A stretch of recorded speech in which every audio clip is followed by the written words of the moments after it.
Just be yourself. Probably some of the most generic, repeated advice for creatives and beyond. But what does that actually mean? What if you're not successful?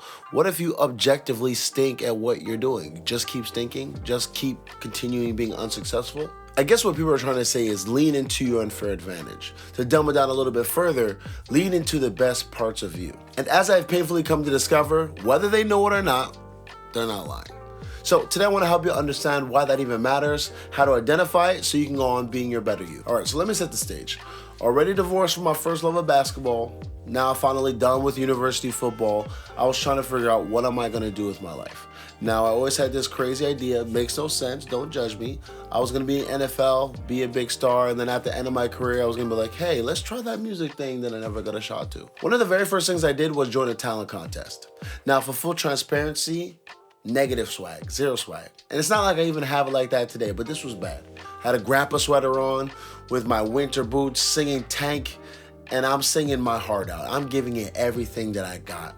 I came in fifth. Fourth place was someone who sang Amazing Grace, did a twerk and a costume change in the middle of the song. And that's when I realized I'm gonna have to bring more to the table than just singing songs.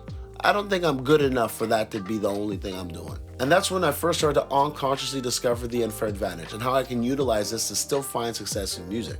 Now, do I connect really well with the musicians in the same way that I connect really well with the crowd when I'm on stage? Am I easy to work with? Do I show up on time?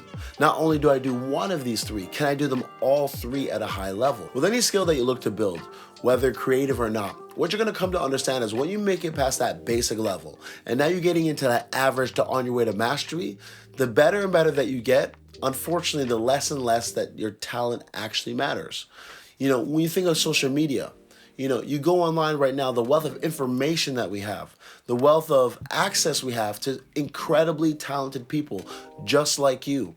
The difference of you becoming successful over someone else is not just going to be your talent and what the main thing is you're doing, but what's the main thing you're doing stacked with all the other things that make it easier and better to now work with you and give you the business, give you the listen, buy your particular art. For example, I've mentioned before I'm a full-time musician in a cover band doing 60 plus shows a year.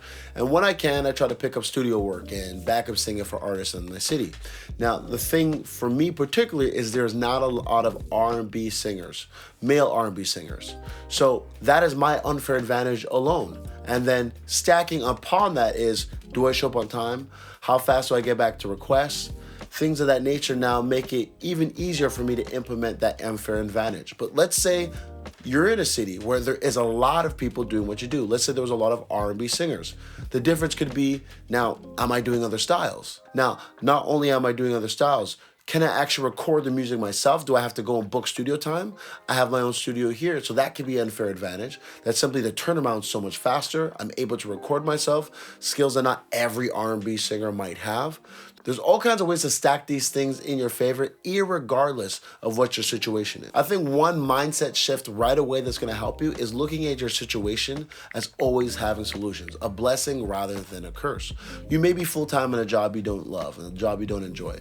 Well, that full-time job can allow you to have some savings put off to the side to build it up for a chance to actually take a go at it. Or maybe just simply you're making music and you are working full time, you use your spare time, but now you're gonna have a lot more cash than someone who's not making money yet to actually now put that into the marketing. There's all different ways that you can stack your advantage no matter where you are in the journey. I can say for myself personally, without starting a family, I don't know if I'd actually be working music. That became my unfair advantage. It put a fire in me that I didn't have before. I was too lackadaisical. I wish that I took it seriously, but I didn't. But understanding now that people are counting on me, understanding now that when I take time away from my family to either do my shows or work on music, it has to count because if family is important and I'm doing this other thing over, this thing has to count and has to make up for the time that I'm missing. So I essentially have been able to look at this thing as a blessing where some might look at it as, that's the reason I can't be successful, because I just don't have time. I've always been a firm believer, and I'm sticking to it, that your strengths are your weaknesses and your weaknesses are your strength.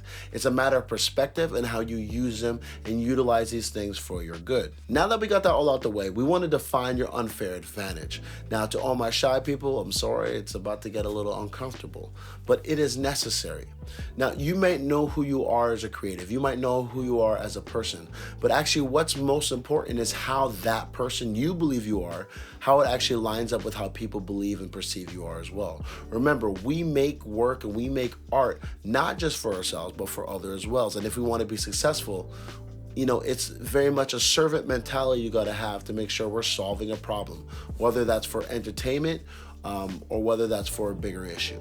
So you want to find people that care about you. If you're able to, find someone who don't care about you as well. But you want to get a lot of feedback about how people feel about the art and feel about the work that you do. And now we want to paint this with broad strokes. Now, there's going to be outliers of information, people who feel different ways, but we're looking for those things that people repeat over and over. Certain ways that your stuff makes them feel.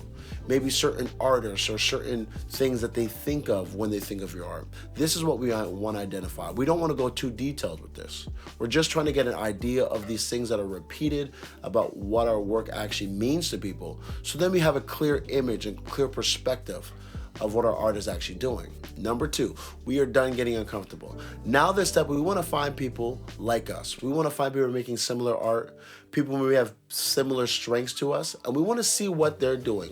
Of course, we want to find someone hopefully that is successful, see what they're doing, so we can start to create our unfair advantage.